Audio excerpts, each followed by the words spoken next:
Hello दोस्तों, welcome to my new video. आज हम लोग पढ़ेंगे फोर्स एंड प्रेशर का पार्ट 2। अगर आपने अभी तक पार्ट 1 नहीं देखा है तो यहाँ पर आई बटन मिल रहा होगा, वहां पर आप जाकर पहले पार्ट 1 देखिए, फिर पार्ट 2 देखिए। तो चलिए बिना किसी देरी के वीडियो को स्टार्ट करते हैं। तो वीडियो लास्ट तक जरूर देखिएगा क्योंकि आपको इस वीडियो में बहुत मजा आने वाला है और आप बहुत कुछ सीख कर भी जाएंगे इस वीडियो से। तो वीडियो लास्ट तक जरूर देखिएगा। तो चलिए अब स्टार्ट करते हैं। तो आज का जो हम लोग का टॉपिक है वो है टाइप ऑफ फोर्स, यानी बल के कितने प्रकार है, फोर्स के कितने टाइप हैं। तो जो फोर्स है, फोर्स को टू टाइप में क्लासिफाई किया गया है। पहला है कांटेक्ट फोर्स, सेकंड है नॉन कांटेक्ट फोर्स। तो अब हम लोग सबसे पहले जानेंगे कांटेक्ट फोर्स क्या होता है। कांटेक्ट फोर्स का मतलब नाम से लग रहा है कोई एक ऐसा फोर्स लगे जिसमें two object come in the contact with each other, यानी कोई एक ऐसा फोर्स लगे जिसमें दो ऑब्जेक्ट उसके कांटेक्ट में आए। एग्जांपल से समझते हैं, जैसे ये एक मार्कर है, मैं इसको पुश कर रहा हूं, पुश कर रहा हूं, तब ये मूव कर रहा है, इसके पोजीशंस में चेंज आ रहे हैं। तो ये क्या है, कांटेक्ट फोर्स। कैसे कांटेक्ट फोर्स, एक ऑब्जेक्ट ये है, एक ऑब्जेक्ट ये है, जब ये ऑब्जेक्ट इसके कांटेक्ट में आ रहा है तब ये मूव कर रहा है, तब इसका पोजीशन क्या हो रहा है, चेंज हो रहा है। अगर मैं अपने फिंगर को इसके कांटेक्ट में ना लाऊं तो ये मूव करेगा, देखते हैं ये नहीं मूव करेगा,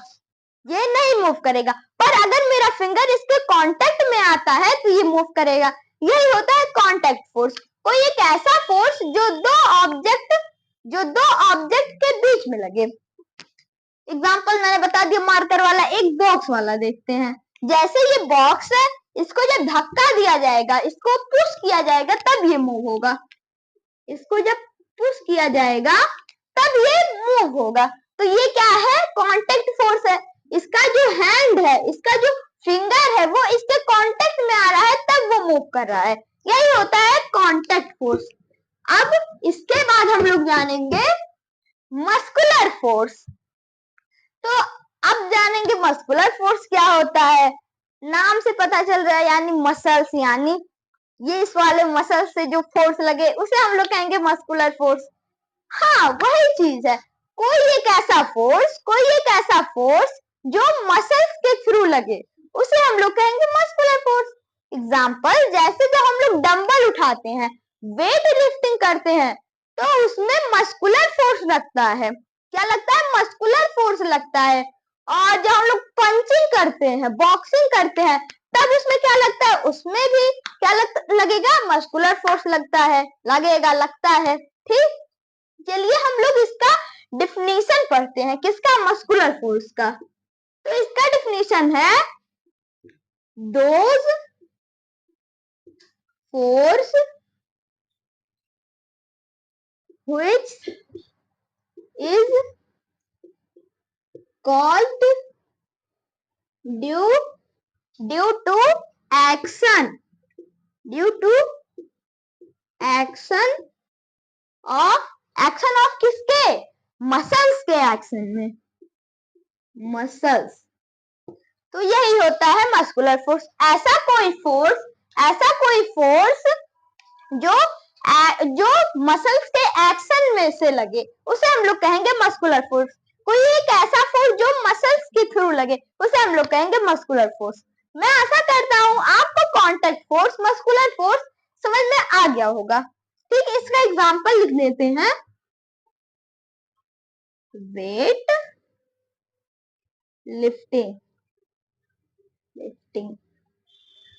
लिफ्टिंग। ठीक, और क्या होता है, बॉक्सिंग होता है, पंचिंग होता है, बहुत सारे चीज होते हैं। अब हम लोग जानेंगे फ्रिक्शन फोर्स, यानी घर्षण बल। तो पहले इसको इरेज करते हैं, फिर हम लोग जानेंगे क्या होता है? Friction force. तो फ्रिक्शन फोर्स को पहले हम लोग एग्जांपल से समझेंगे। जैसे ये एक कोई क्या है?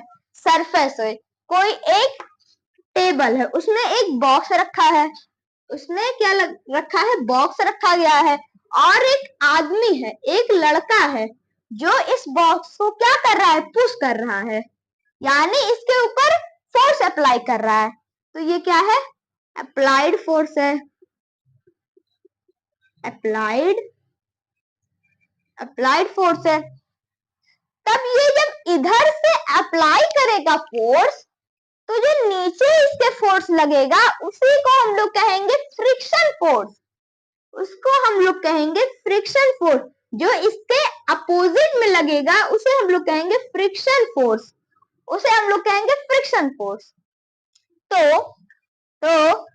अगर ये सरफेस जो है, अगर जो ये सरफेस है वो क्या हो जाए? रफ हो जाए, खुरदुरा हो जाए।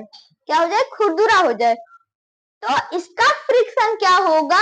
इसका फ्रिक्शन जो होगा वो बढ़ जाएगा। क्या हो जाएगा? बढ़ जाए। पर अगर स्मूथ सरफेस है तो इसका फ्रिक्शन कम हो जाएगा। कम होने का सेंस क्या बनता है? मतलब फ्रिक्शन फोर्स कम लगेगा। जब फ्रिक्शन फोर्स कम लगेगा तो वो आसानी से और सरक जाएगा।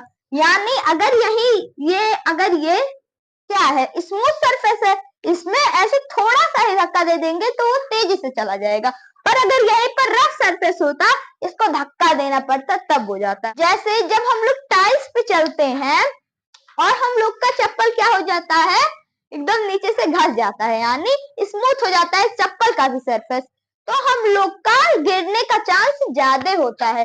क्यों ज्यादा होता है? क्योंकि फ्रिक्शन क्या हो जाएगा? कम हो जाएगा। और जब फ्रिक्शन कम होगा तो ये बहुत तेजी मूव करेगा, यानी अप्लाइड फोर्स ज्यादा फोर्स से लगेगा। एक एग्जांपल लेते हैं। और जैसे जब हम लोग कैरम खेलते हैं, तो उसके ऊपर क्या लगाते हैं? क्या छिड़कते हैं? पाउडर छिड़कते हैं, जिससे उसका फ्रिक्शन क्या हो जाए? कम हो जाए, और वो जो गिट्टी रहता है वो अच्छे से फिसले उस पर। इसलिए हम लोग उसके फ्रिक्शन को कम करने के लिए उस पर पाउडर लगाते हैं। तो अब फ्रिक्शन फोर्स का डिफिनेशन क्या होगा? चलिए मैं आपको बताता हूं। तो अब हम लोग जानेंगे फ्रिक्शन फोर्स का डिफिनेशन क्या है। ऐसा फोर्स यानी those force which is acting on क्या? अपोजिट डायरेक्शन, यानी किसके अपोजिट डायरेक्शन? अप्लाइड फोर्स के जो अपोजिट डायरेक्शन में लगता है उसी का हम लोग कहेंगे फ्रिक्शन फोर्स। यानी those force which is acting on opposite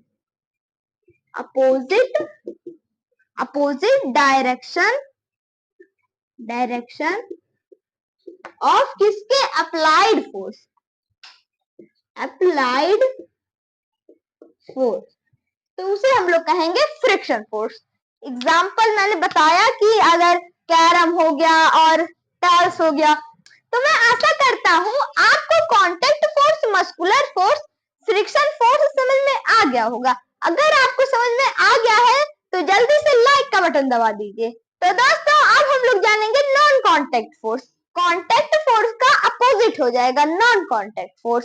तो जो नॉन कांटेक्ट फोर्स होता है वो एक ऐसा फोर्स है जो विदाउट टच किए लगता है। कोई एक ऐसा फोर्स जो उसके कांटेक्ट के बिना आए लगे, उसे हम लोग कहेंगे नॉन कांटेक्ट फोर्स। जैसे ये एक मार्कर है, मैं इसको छोड़ दिया, अब इसमें मैंने कोई फोर्स लगाया, इसमें कोई मैंने फोर्स लगाया नहीं लगाया। तो यही होता है नॉन कांटेक्ट फोर्स। यानी कोई एक ऐसा फोर्स लगे जिसमें कोई ऑब्जेक्ट उसके टच में ना हो, उसके कांटेक्ट में ना हो, उन्हें हम लोग कहेंगे नॉन कांटेक्ट फोर्स। तो इसमें हम लोग पढ़ेंगे magnetic force, electrostatic, gravitational force. Gravitational का एग्जांपल मैंने दिया कि मार्कर गिरा नीचे, नीचे क्या है, एक ग्रेविटेशनल फोर्स लग रहा है जो इस मार्कर को अपने और क्या कर रहा है, अट्रैक्ट कर रहा है। अब मैग्नेटिक फोर्स क्या होता है, मैग्नेटिक फोर्स कैसे लगता है, जैसे ये एक क्या है, ये एक मैग्नेट है, इधर नॉर्थ है इधर साउथ है, यहाँ पर कोई एक आयरन नेल है यानी एक कीली है, तो जब इसके थोड़ा पास ले जाएंगे, इसके कांटेक्ट में बिना आए ये इसके पास अट्रैक्ट हो जाएगा। आपने ये कभी ट्राई किया होगा कि यहाँ कहीं लोहा होगा, उसके पास ऐसे धीरे धीरे ले जा रहे हैं, उसके पास, जैसे ये एक कोई लोहा है, ये एक मैग्नेट है, मान लीजिए, सपोज कर लीजिए ये एक मैग्नेट है, इतना ही दूर गया, ये तुरंत झट से इसमें क्या हो जाएगा, अट्रैक्ट हो जाएगा। तो इसी को हम लोग कहते हैं मैग्नेटिक फोर्स। एक और एग्जांपल लेते हैं, जैसे ये एक साउथ पोल है, ये एक नॉर्थ पोल है, इधर एक और मैग्नेट हम लोगों ने लगा दिया, ये नॉर्थ कर दिया, इधर साउथ कर दिया। अब नॉर्थ नॉर्थ क्या होंगे, रिपेल करेंगे। अगर यहाँ पर अपोजिट पोल होता तो वो अट्रैक्शन करते, पर यहाँ पर क्या होगा, रिपल्सन होगा, क्योंकि नॉर्थ नॉर्थ है। तो मान लीजिए ये कोई मैग्नेट यहाँ पर है, मान लीजिए कोई मैग्नेट दूर है थोड़ा, अब इसको पास ले जा रहे हैं, पास ले जा रहे हैं, पास ले जा रहे हैं, तो जब पास ले जाएंगे ये अट्रैक्ट नहीं करेगा और दूर भागेगा, बिना टच किए मैग्नेटिक फोर्स लगा रहा है जो इस मैग्नेट को दूर ले जा रहा है। तो यही होता है मैग्नेटिक फोर्स। मैं आशा करता हूँ आपको मैग्नेटिक फोर्स समझ में आ गया होगा। ये नॉन कांटेक्ट में का एग्जांपल है मैग्नेटिक फोर्स। अब सेकंड है इलेक्ट्रोस्टैटिक फोर्स, ये तो बहुत मजेदार है। इलेक्ट्रोस्टैटिक, आप सबने तो बाल झाड़ा ही होगा, बाल को कॉम्ब किया होगा, कंघी से कॉम्ब से किया होगा। तो आप जब बाल को कॉम्ब करते हैं उसके बाद आप किसी छोटे छोटे कागज के टुकड़े के पास, छोटे छोटे कागज के पीसेस के पास ले जाती हैं, तो वो इस कॉम्ब में क्या हो जाएगा, अट्रैक्ट हो जाता है। तो इसी को हम लोग कहते हैं इलेक्ट्रोस्टैटिक फोर्स, यानी इस कॉम्ब में चार्जेस जनरेट हो जाती हैं और इसी चार्जेस की वजह से ये जो पीस रहेगा वो अट्रैक्ट हो जाएगा, परमानेंटली नहीं होगा, ये टेम्परेरी अट्रैक्ट रहता है इसमें। तो ये भी एक क्या है, नॉन कांटेक्ट फोर्स का एग्जांपल है इलेक्ट्रोस्टैटिक फोर्स। इसको हम लोग कॉम्ब को दूर से ही अगर रखेंगे तो ये आ जाएगा, इसके पास अट्रैक्ट हो जाएगा। अब जो थर्ड है वो है ग्रेविटेशनल फोर्स। मार्कर का मैंने एग्जांपल दिया कि वो गिर गया। अब कोई भी चीज अगर वो गिरता है, वो क्यों गिरता है, ग्रेविटेशनल फोर्स की वजह से लगता है। कोई एक ऐसा फोर्स लगता है जो उस पर्टिकुलर चीज को अपने अंदर अपने मतलब अर्थ में क्या करता है, अट्रैक्ट करता है। जैसे मैंने मार्कर को फेंका तब भी ये आ गया नीचे, क्योंकि ग्रेविटेशनल फोर्स है। तो मैं आशा करता हूं आपको टाइप्स ऑफ फोर्स समझ में आ गया होगा, अच्छी तरीके से, बढ़िया तरीके से। अगर आपको ये वीडियो अच्छी लगी है तो चैनल को जरूर सब्सक्राइब करिए और शेयर करना मत भूलिएगा। Thank you.